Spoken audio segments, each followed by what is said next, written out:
Ang ating simbahan, non-negotiable ang stand on the sacredness of life.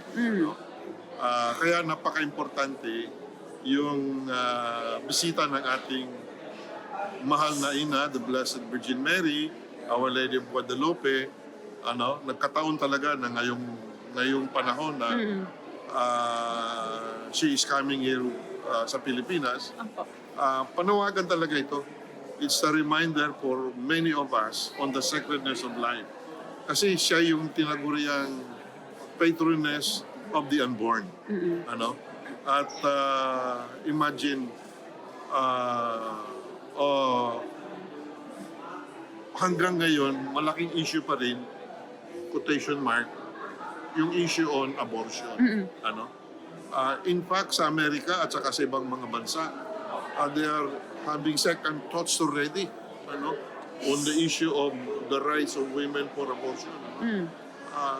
Napakahalaga ang pagbisita ng ating mahal na ina sapagkat ito ay panawagan muli lalong-lalo na sa ating mga legislators, lalong-lalo na sa ating mga public officials. Kung talaga ang layunin ng ating mga public officials at yung ating mga batas ay para sa kapakanan ng lahat, at para sa halaga ng buhay na naka-enshrine in our Constitution, the sacredness of life is there in our Constitution.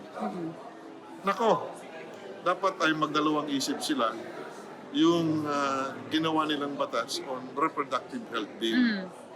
Kasi klarong-klaro doon na pinopromote natin yung mga paraan na tinatawag na artificial means of birth control. At yun ay magiging daan para maging mas madali yung pag-practice ng abortion. So, napakahalaga na ang pagbisita ng ating mahal na ina would become some sort of panawagan sa lahat. Na siguro magandang balikan muli ang ating batas tungkol sa reproductive health. At tingnan natin na mabuti na maiwasan natin yung malaking quotation mark, temptasyon na makagawa tayo ng kasalanang abortion. Bishop, sorry.